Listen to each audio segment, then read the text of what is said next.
all of the different entrepreneurial efforts that you have, whether it's Mosquito Joe, whether it's Hero Home Services, or whatever it is, that you are constantly looking for the next solution for your common man. What is the rub? What is it that they're having a hard time with? And it could be anything. And I'm going to tell you this right here, right now. This podcast could solve the same amount of problems that Mosquito Joe solves for thousands of people, that Hero Home Services solves for thousands of people. We have no idea what we're going to do. The point is that you continue to put one foot in front of the other, put yourself out there in a transparent manner, and realize that perfection is never the goal. Perfection is not the goal. Yo, this is the Streetwise Podcast. We're here to help you level up your game, level up your leadership, and level up your life. I'm your host, Matthew McReynolds. I'm a multi-brand franchisee, and I'm a franchise consultant where I help people find, launch, and build their ideal business. My main goal is to help you get off of zero and become the person that your dreams need you to be. Buckle up, get your popcorn ready. Let's go. All right, so we were talking about perfectionism and letting perfect get in the way of good. And whenever we're trying to reach our goals, I've seen so many people, I felt it in myself, pause on taking the first step. I mean, my wife, she's my number one listener, and you said something earlier too about, is nobody listening? Is this for nobody? And so when I create this content, I know like 3 or 4 people that for a fact are going to hear every single word that is said right now. And so just speaking into, or could you speak to the individual who has a dream, but they see their dream as this big, beautiful thing that they don't want to taint it by starting and not allowing it to be perfect? How do you encourage that person? Well, first of all, let me just say this: despise not the day of small beginnings. Okay. Because everybody has to start somewhere, whether it's podcasting, whether it's being an entrepreneur. We're fed in this country this diet of excellence, right? Everything has got to have some kind of production value to it. Everything has got to be perfect. Everything has, in order for it to be consumable, it's got to be well packaged. And I think that is probably the biggest lie that has been sold the American public. I think that is one of the fiercest, ugliest indoctrinations that we all wrestle and struggle with. And me personally, because what happens is that if you feel like you don't measure up, because we live in a culture where we measure who we are by what we see, whether it's on social media or television. It's like, guys, let me tell you this: what you see on Instagram and Facebook are the highlights. Do you know what I'm saying? That's right. Like, all you're seeing is the highlights. You're not seeing the 3 interceptions. You're seeing the 2 touchdowns. That's all you're seeing, really and truly. That is what kind of everybody wants to point at and look at, especially if they're publishing their own highlight reel, which in this world they are. If Dak Prescott was going to put out a highlight reel, he's not going to show the 3 picks. He's going to show the 2 touchdowns. That's what he's going to show. He's not going to go, man, I really need to work. But what is he going to go back and look at when he wants to work on something? He's going to go look at the picks. And so there is a lot of value in you looking at what you've done in an effort to be better. Now, this is not an excuse to stop trying. This is not an excuse to not care. What it is that get out there and try it, because what you're doing is you are allowing perfection to win the day, because at the end of the day, perfect is what? It's never achievable. And we use perfect as an excuse to not do anything. Ooh. Man, I'm going to put that on repeat. I'm going to cut that out, put it on repeat, and make it seem like you said it like 3 times, just so the listener can pause on that for a second, man. That's good. So, and I think when we wrap our head into that mentality, that is ugly. That is super, super ugly, because basically we are taught within the American culture to compare ourselves to the guy standing next to us. And that makes absolutely zero sense. It make you the one thing when you're comparing yourself to the guy that's standing next to you, you rarely look and concentrate on his failures. You're not really learning from what he did wrong. You're trying to simply achieve what he did right.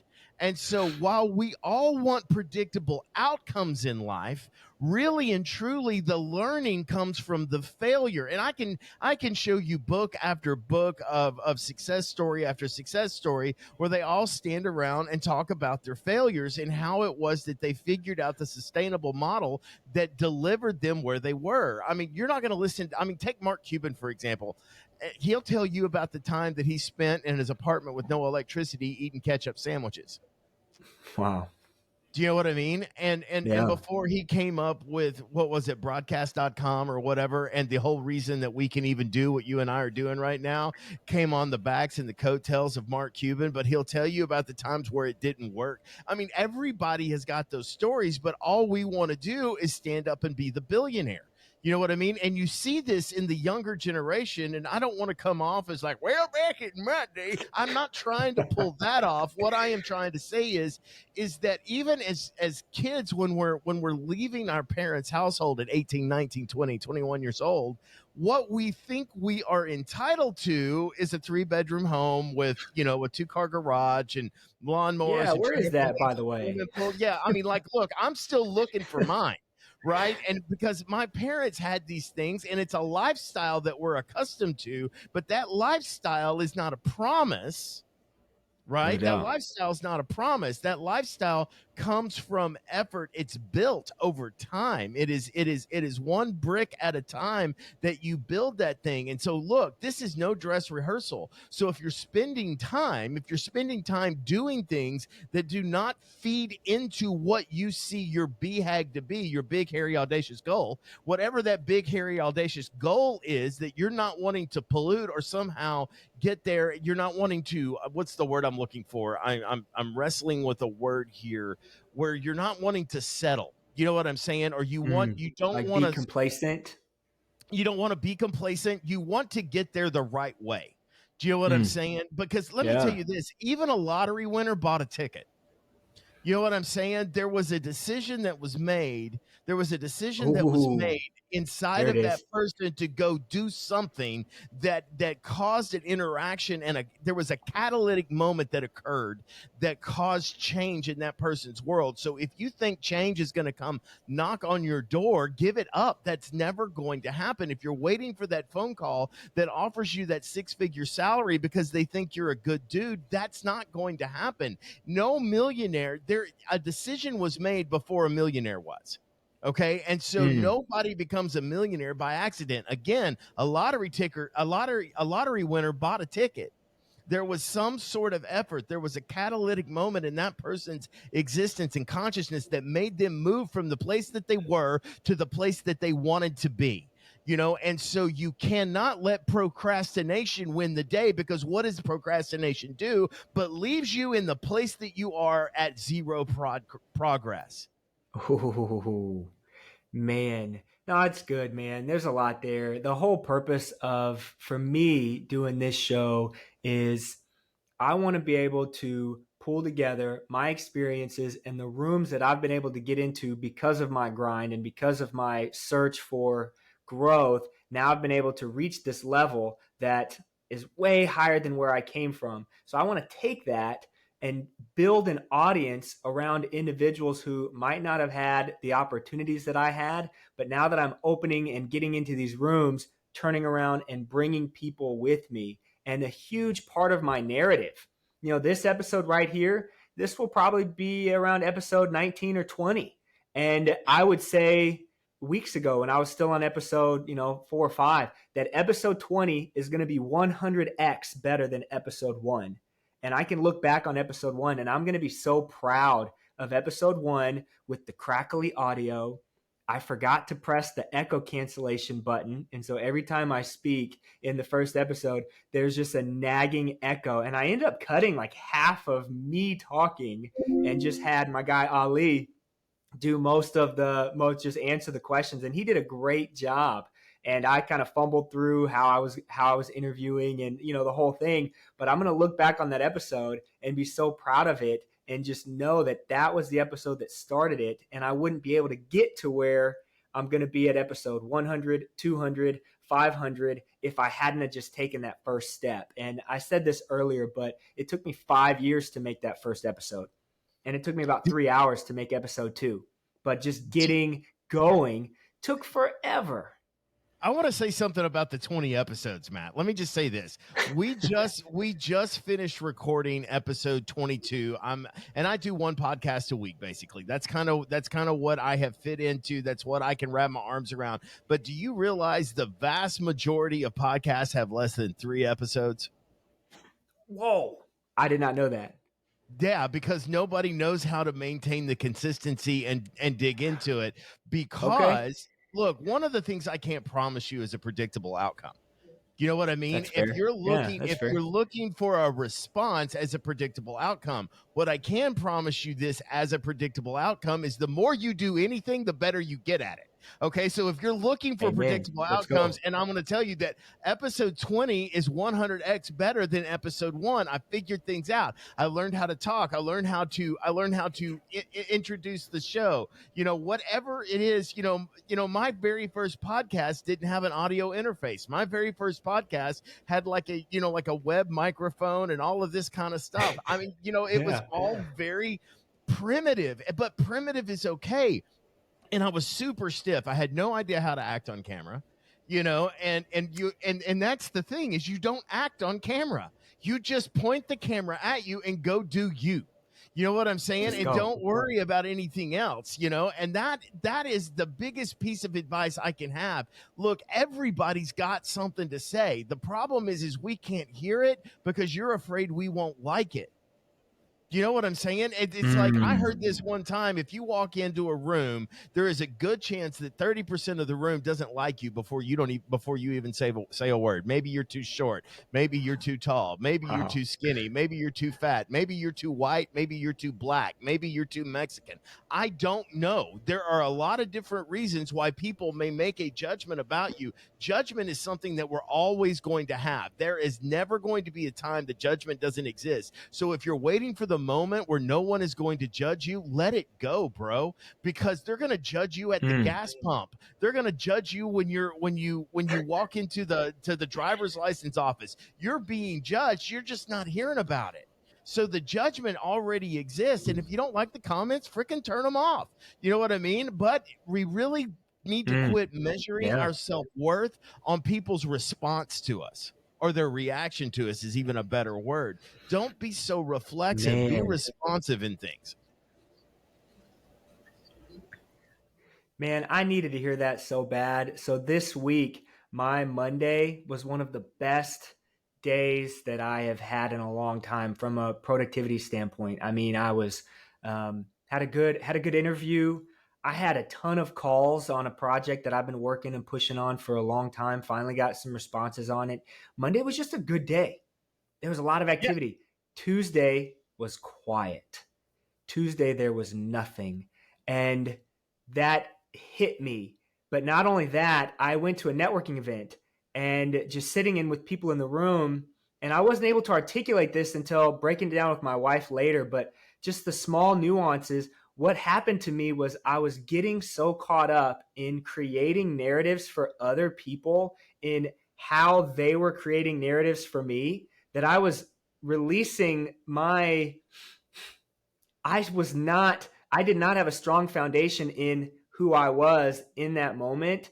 And I allowed my level of confidence, my self-esteem, my self-assurance, my belief in the thing that I'm building to be, I mean, it was altered. It was degraded in my mind because I was too busy worrying about not even comparing myself to other people, because what I'm doing is different than a lot of what other people are doing. But it was almost that. It was like, am I foolish for going down this journey? These people are so linearly focused. And, you know, what I'm doing right now, I'm spending a lot of time on this thing that's not making me any money. And I still got to put bread on the table. And it was just such a hard place. And I didn't even have the words to articulate it. And so just hearing you say that is very reassuring.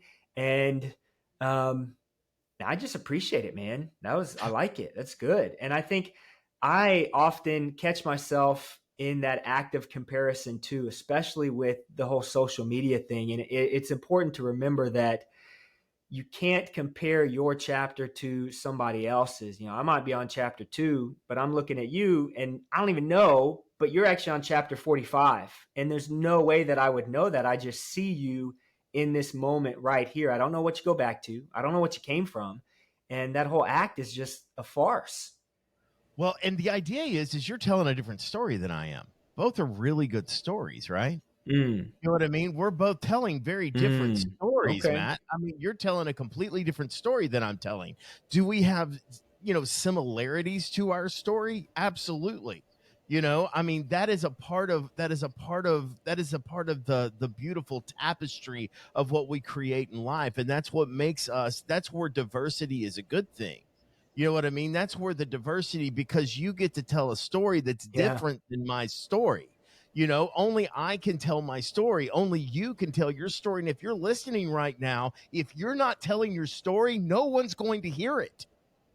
So you need to go out and not just tell your Wow. story, but be the hero of your own story. Go out and be the person that made this happen for you, because you will always be your very own best bet. Look, you and I do a lot of networking, and I love networking groups because I like assembling, not gathering, but assembling with like-minded entrepreneurs. And there's a difference between gathering with them, Yeah, no because if doubt. you're in a networking meeting where you gather with people, that's great, whatever, that's fine, nothing wrong with it. Because I gather with people in restaurants all the time because, these people happen to like the Olive Garden, I happen to like the Olive Garden, but there's no connectivity and continuity there, right? But when I go to a networking meeting, there's That's connectivity, there's good. continuity that happens, and there's an assembly that occurs that creates a unit that is greater than the sum of its parts, right? And I mean, I love entrepreneurs. It's the only group of people I have ever met in my life that will work 80 hours a week to avoid working 40. And none of us, none of us, none of us That's do good. this because it's easy. We do this because we thought it would be easy.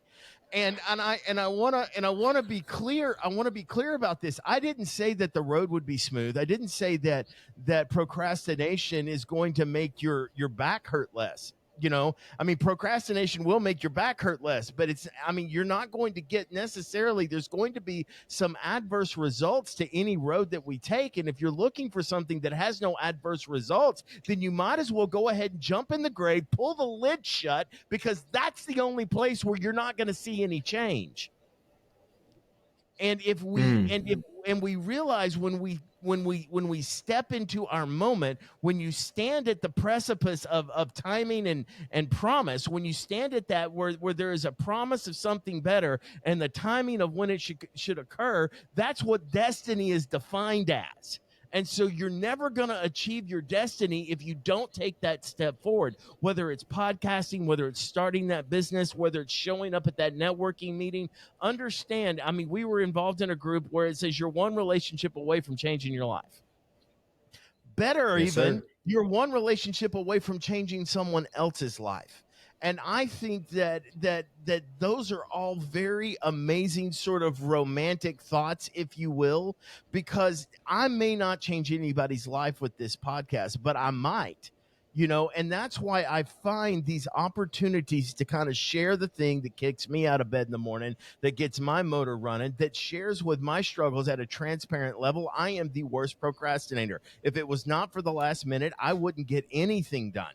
And so I am learning to shape myself in a way where I get to do that. But one of the things is I want to say this before we wrap up. More than likely, if you are really struggling with procrastination, first of all, I want to tell you it's not laziness. It's not laziness. We have a motivation problem. We don't have a lazy problem. We have a motivation problem. And more than likely, you have chosen to try to function in an area that is outside of what your gifting and calling may be. You know what I mean? Like, I am more happy in a position where I am getting to impart at an educating level. I love to teach. That is one of the things that I absolutely just love to do. When I have this concept that needs to be related to this group of people and I see the lights come on. So people ask me, why am I not a school teacher? You know what I mean? Well, it's not that profession doesn't really align with what I'm talking about here. You know what I mean? That is not Right. necessarily aligned with what I'm talking about here. Now, I would love to be teaching Algebra 2 to a bunch of students. I'm not real sure why we even needed the sequel, Algebra 2. Algebra 1 sucked. I don't know why they made a second one. So, anyway, that's not really something that I'm talking about. I like teaching at the corporate level. Yeah.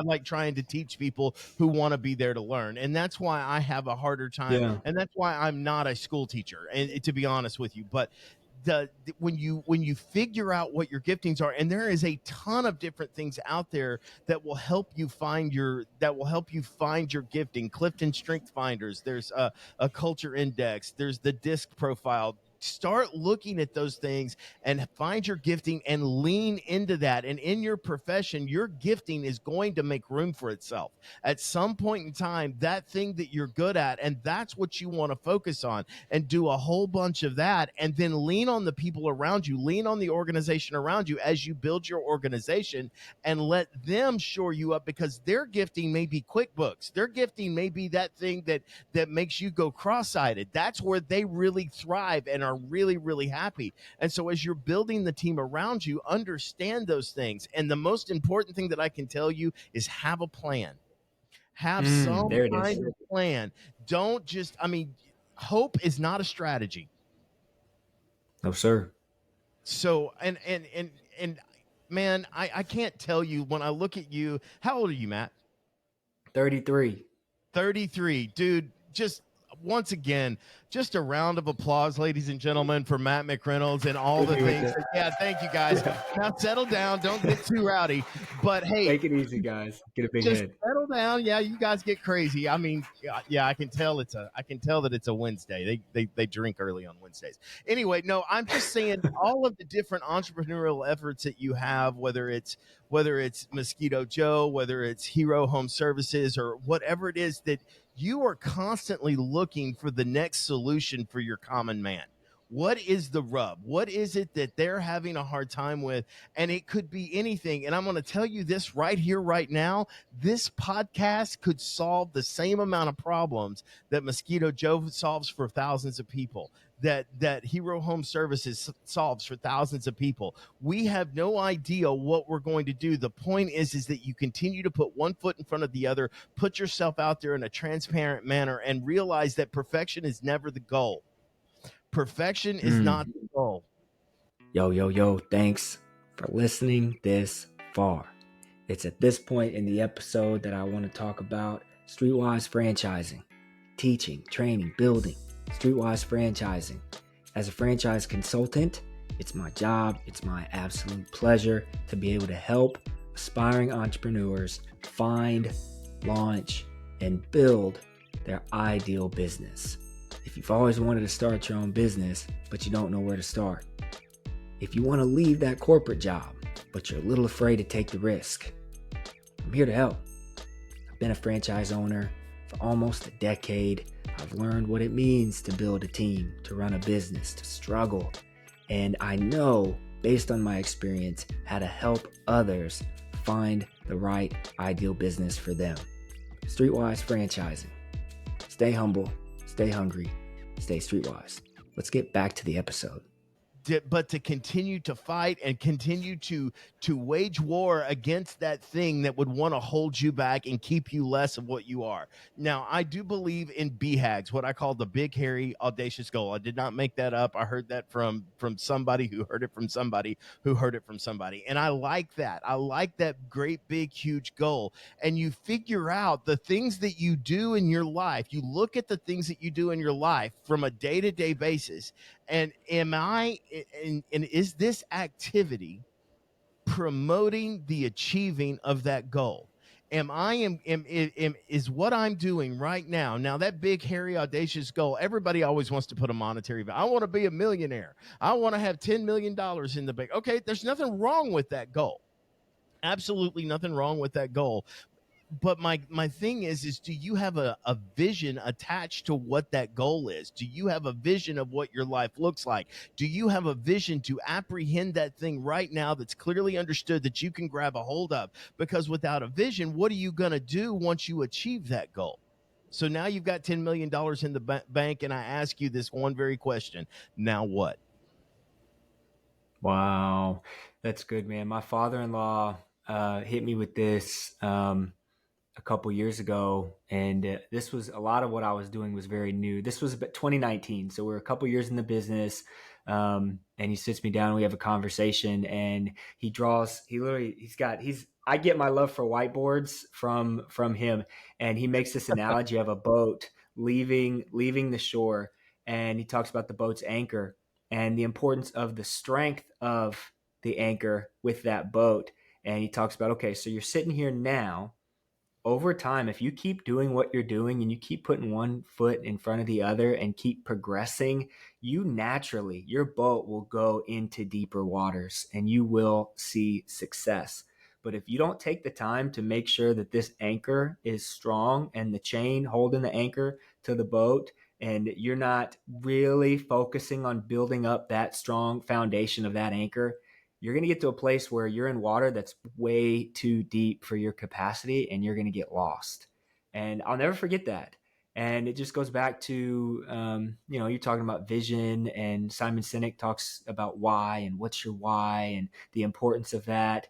And it's just good, man. For me, one of the biggest things that caused me to procrastinate in specifically this podcast was trying to define who the audience was, because my interests are so spread, and what I'm doing can be spread, and you hear the importance of, what's your focus? Who are you trying to reach? What are you actually trying to do? Don't dilute yourself.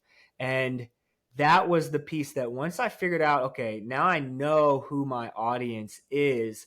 Now I just need to speak into that one person. I can visualize that one person, and then everything that I do is for that one person. So, man, I loved everything that you said, man. I'm curious, how did you guys figure out who that avatar, who that audience was for you and what you're building?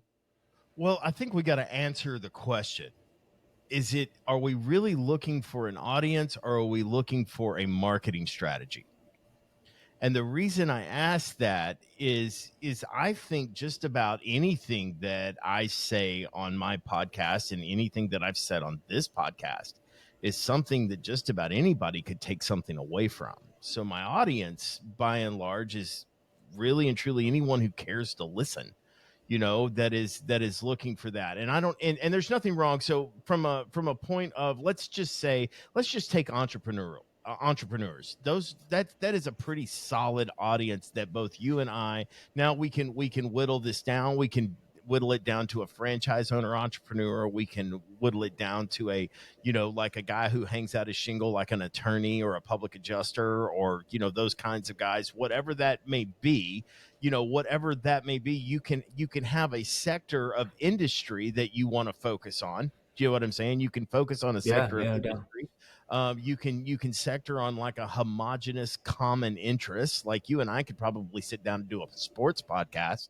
You Oh know what I yeah, mean? no doubt. And we could talk about that all day long. We could talk about health and fitness. We could talk. It just kind of depends on where, as it pertains to a homogenous interest group, possibly, or somebody that's just trying to learn more about goal achieving and sort of what theirs are. Right now, my biggest focus is on the procrastination problem that I fight on a daily basis at 50 years old. That's good. You know what I mean? And Yeah. so are we trying, is it a marketing? Are you asking about a marketing? Is it a marketing question, or is it really an audience question? Because I think that people are hungry by and large. And I find that the truth is readily accessible and the truth always lands. And so I think one of the keywords that I would probably put in there are truth seekers. The people people want to hear the real thing. I think everybody wants to be encouraged.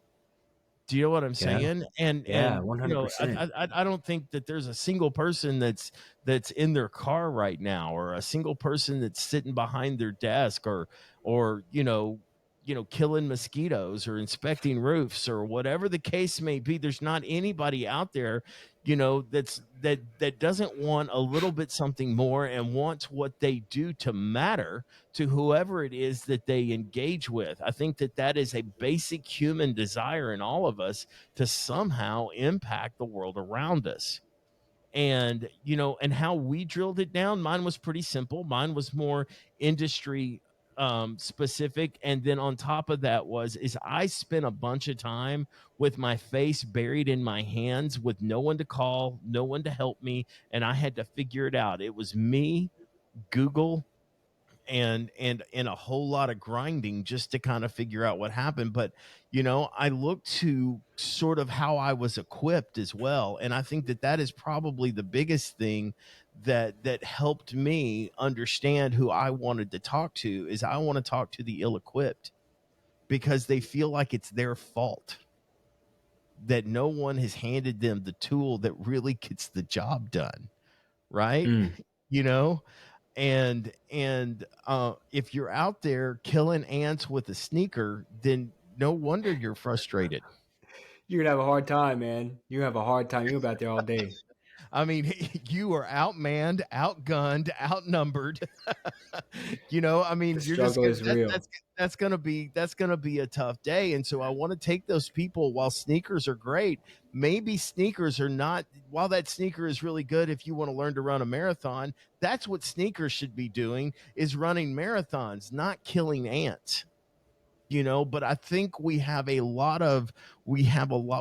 a lot of time wanting to use these tools that we have to accomplish the goals that we've set for ourselves, but we don't take the time to equip ourselves and avail ourselves of the education that is out there.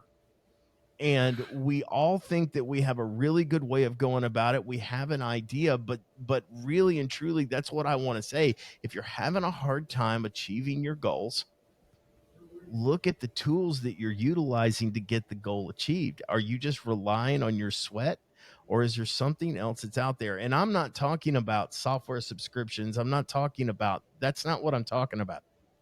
I am talking about, are you wrestling with some shortfall in your own equipping as a person? Do you know what I'm saying? Are you having a hard time finding self value? If you're having a hard time finding value in just who you are, sales is going to be really rough. Those no's are gonna dig at you. They're Been going to there. dig at you, and you can sit in every sales seminar that exists out there. But until you deal with who you are on the inside, and you don't believe who you are, no one's going to believe what you're selling. Wow. And that's why I say assemble with some like-minded people, because you're going to learn a whole lot. That's why I love networking. It's not about handing your business card to the next visitor that shows up or getting theirs. It's really not about that. When I Not got at into all. networking, when I walked into a networking room, the very first thing I thought, my very first networking is like, and I think this is interesting, and I don't know if you maybe thought the same thing. I was like, look at this room full of resources. I love that. I Look at love this that. room full. Now, some of them will be good at what they do. Some of them will be really bad at what they do. You know what I mean? I do love, and I've heard criticisms of networking all the time, because mainly the thing that I like about networking is that they're like-minded, and that they're in the same daily struggle you're in, trying to figure out how to get it to work. Because if Right. everything they did just absolutely worked, they wouldn't be in that networking meeting, right? They So wouldn't need to be there. Yeah, they'd be they chilling wouldn't at the need to be beach. there. So I mean, and I'm a huge advocate of networking, huge, and I'm involved in an organization called Master Networks. I like it a whole lot. I have been involved in other organizations. There was one that I was in called And Bang, and then you've got in our area the McKinney Downtown Networking Group that you and I Yep. both attended. I think all of them are good. You know what I mean? I think networking groups are a lot like money. It's not money's not good or bad. It's kind of how you use it. And so Mm, I think if you seize opportunities to give of yourself, the return on investment will be there. And I think yeah. that that's probably the most important thing is where can your giftings and what you're good at bring the people around you, elevate the people around you. Like I say, high tides raise all ships, right? All And so ships. don't worry about your competition. Don't get petty about somebody stepping on your toes, because there's more customers out there than any one of you can handle. No, that's good. The pie can always get bigger if the pie is steward well with, competition is good. And I love that you said that you walked into the room and you saw the other people as resources, because I feel the exact same way. And I'm always frustrated when I go into these rooms and you get attacked and it's always the same couple of folks and you almost not even want to go to the room anymore when this happens too much, but they see you as a dollar sign and it's an opportunity to sell rather than, I mean, you said assemble and create ambassadors for you and your brand and your personal brand. And I've been networking since, so this is year 8 that I've been doing this thing, that I've been in this Wow. game. Yeah, we Wow. started Mosquito Joe in 2016. So this is our 8th season. And we've expanded, we've done different things, we've pivoted and changed the game quite a bit. And I have learned so much along this journey from books, from podcasts, from, seminars, but being next to people in my local community who can speak into me directly has been absolutely one of the most rewarding but also valuable things that I've really ever been able to do. And it's cool. I mean, I like to talk on, mindset and mentorship, and you can get a mentor immediately. It doesn't take long. Robert Kiyosaki, one of my mentors, because I read all his books. Gino Wickman, I read all his books. I listen to all his podcasts. I I consider love him Gino. one of my I think mentors. I think Gino's awesome. I Man, absolutely, yeah, really good. Yep, for and sure. I've got the whole list, Patrick Lencioni, Mike McAllowitz. I could go on. Um, Ramsey, those guys at Entree Leadership. I mean, all of it, but nothing beats actually being in rooms with like-minded people that you can share struggles with. In 2019, I was in Master Networks and we did one of those breakout sessions, and I'm talking to one of the guys that owns a painting franchise. And I'm talking about how, one day we're going to branch off and we're going to start a Christmas light concept. I've been talking about it for a while. He heard me talk about it a couple times. I get a call about 2 days later from somebody in charge of an HOA asking me to come out and give quotes on the whole neighborhood for Christmas lights. Now, I didn't know how to do a quote for Christmas lights, and I didn't get the job.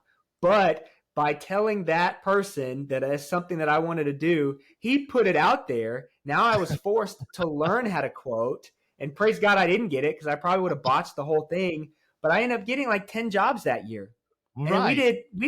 did 60 jobs last year, just a few years later, and we've grown so much. And now we're going to partner that Christmas light service. We're going to spin it off, partner with somebody else. In 2023, we might 10x that thing, man. And it all started because somebody from a networking group heard a dream that I had. He heard me talking about it. He called me on it, referred me to somebody, and now we're rolling. I've been able to build it through just organic and putting it social media posts that other franchise owners in my network are interested in what I'm doing and they want to partner now. And it wouldn't have happened if it wasn't for that local networking. So I'm all about it. It just has to be done the right way. You have to have the right mindset when you You walk really into the do. room. Yeah, yeah, and you've got to be uh, let me just say it this way: failure is probably going to be part of the process. Oh yeah. You know what I'm saying? Failure is a part of any successful process. And so, and I mean, in fact, they even call it the scientific method. Like like failure is a part of drilling You down have to what go works. through failure. You have to. You have to.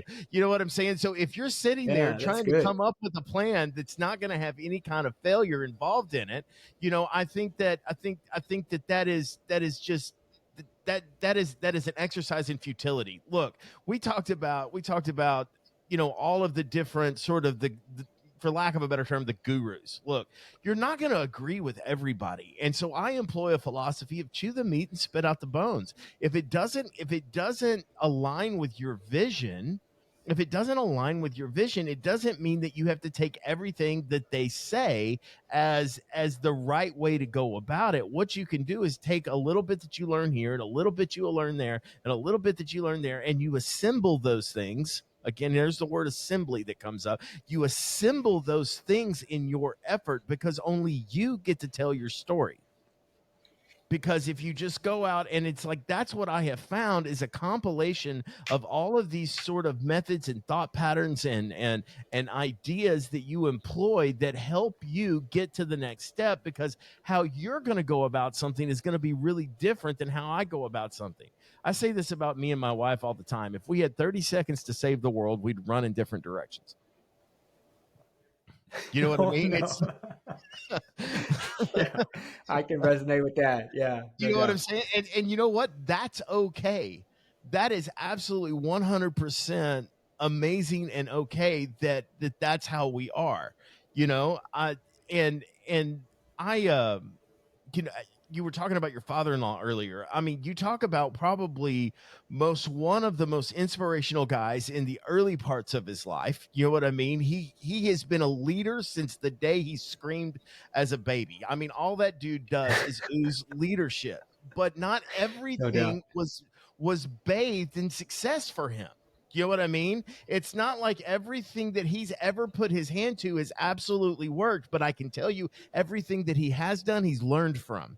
And I think that No that's the doubt. bigger takeaway. It's not necessarily the outcome, but how it helps you generate better outcomes for everything you do in the future. And that's what, because I'm not quitting until God tells me you're done. Do you know what I'm saying? And Mm, I am yeah. going to keep pushing. I am going to keep trying. I don't have an ounce of quit in me. And one of my favorite scripture verses in the Bible, and I'm not trying to preach anybody, is consider it pure joy, my brethren, when facing trials of many kind, for you know the testing of your faith develops perseverance. And perseverance must have its work in you so that you will be complete and perfect and lacking nothing. And so that is the thing that I would encourage people with. You know what I'm saying? And that is the best. As we kind of wrap this up, Matthew, I cannot tell you how inspiring what you do is, and the fact whether 11 people listen to this or 11 million people listen to it, that's not the part that matters. What Mm, matters is that you are making it available for people to use. If 11 people do it, because remember, Jesus came into the world and he changed it forever with 12 other guys. that's right. You know what I mean? And so, whether you're a Christian or not a Yeah, Christian, that's you right. cannot dismiss the fact that the world was absolutely 100% changed by those 13 people. My man made a Imagine what difference. the My 13 man made a people listen difference. Imagine what 13 people who listen, or 12 other people who listen to this podcast can do. You know what I'm saying? So keep pushing, keep doing it, keep doing the thing, put it out there, keep being you. Do not compromise, do not apologize for who you are, especially don't apologize for liking what you like. You know what I'm saying? Whether it's a song on the radio or Man, whether it's a shirt that you want to put on and wear. I know that people make a lot of questionable fashion decisions that that probably warrant a conversation or two, but you know what? They're being them, they're being their true authentic self, they're speaking their truth. Whatever that looks like to you, all I know is that there's a lot of power behind vulnerability and transparency, and that when you decide to really be who you are, that is when success walks through the door. man. No, that's man, that's so powerful. And I appreciate you saying that so much. And that's the purpose of, again, that's the purpose of me making this whole show is I came from not much, but had access to everything. And I believe in, especially in today's day and age, there's no excuse. There's no excuse. If you can get if you can get data on your phone, you have access to information that can make you successful. Now, should you Absolutely. compare yourself to somebody else? No, you shouldn't. Absolutely not. We're all on our own journey. But what I found that through vulnerability and being real and just putting my struggles out there and then showing my journey through those struggles, and then at the same time bringing in other people, having them tell their story, poke holes at their struggles, and then how they've achieved success, there's no way that somebody listening won't take away value from this conversation and the whole thing. So, I mean, you said it perfectly. And again, one of my favorite quotes, I might not change the world, but I guarantee I will spark the mind that changes the world. And that's what this is all about, man. So I appreciate you and what you're doing. And what's the name of your show? Let's put that out there. So what you'll search for on YouTube and on anywhere you listen to podcasts is called The Pain of the Claim Presents. And the name of my show, we have a couple of different platforms. The one that I'm on most commonly is called The Rumble. And that's where we break down on how the different public adjusters and contractors out there deal with insurance claims. I'm a public adjuster. That's what I do. And one of the things that I tell you, and you'll actually see this quote pinned to the top of my Facebook page. And I'm Jeromy Leavelle on Facebook. I'm at Claims Coach on TikTok and on Instagram. Jeromy is spelled Jeromy. Last name is Leavelle, just for those of you that may be listening. Jeromy is spelled with an O. I was not consulted. I was just forced to live with it. That was a decision my mother made. But one of the things that I have pinned to the top of my page is a quote that I actually came up with: "Is true intelligence is never measured by the facts that you know, but by the questions that you ask." Ooh, I love that. I love that. So guys, keep asking questions. That's where you really grow. That's another good book. Good leaders ask great questions. I think Simon Sinek is the author on that one. Did Simon do that way? I have not read that book. I'm not even aware of that title, but that's what I'm telling you. That might be a John Maxwell, but the book, Good Leaders Ask Great Questions. Find out that, drop me a link on that, so because I want to get that. Good yeah, read that, because that's right on. That's right on point there. And man, I'm a firm believer, man, you don't have to be a school teacher to be an educator, and you are just an educator in the purest of the sense, man. And I appreciate you for coming on, and I respect your time. I want to get you up out of here, but also would love to have you back and bring some hype, man. Anytime. You brought the energy today. Yeah, let's go. Man. All right, dude. I want to be a regular guest on this thing, man. And kind of as I have, I'll drop you a note. It's like, hey, man, I got some things I want to get off my chest. So anytime, man, anytime. This thing is built to be able to have the executive. It's going to be a bucket list, one of my major accomplishments. I will have a CEO, a top executive on this podcast, and I'm going to drop that episode. And in the very next episode, I'm going to have a gang member from the inner city talking about schooling us up on gang culture and the struggle and all the things and everything in between, because there's so much value that we can take from people who are willing to be vulnerable, share their failures, and just ask good questions and answer with truth. And so, man, I want to have people on here recurring. And so you're more than welcome to come kick it. Absolutely. I would love to. Dude, what a great show that you're doing. I know that you're going to be huge. You're going to be great. And I'll get to say, I remember when. So, all right. I appreciate that, man. Thank you so much for having me on. I really enjoyed it. Jeromy, appreciate you, man. We'll see you soon. All right, buddy. Bye. All right, everybody, that's a wrap. Thank you for making it to the end. Hey, if you like this episode, if it added value in any way to your life, do me a favor, give it a like, share it with a friend. give me a review. Leave a comment, whether that's a rocket emoji, thumbs up, a fire, 100 emoji. Leave me something. It's the only way to get this out there to other people. And I appreciate you so much for listening. As always, stay humble, stay hungry, stay streetwise. Peace.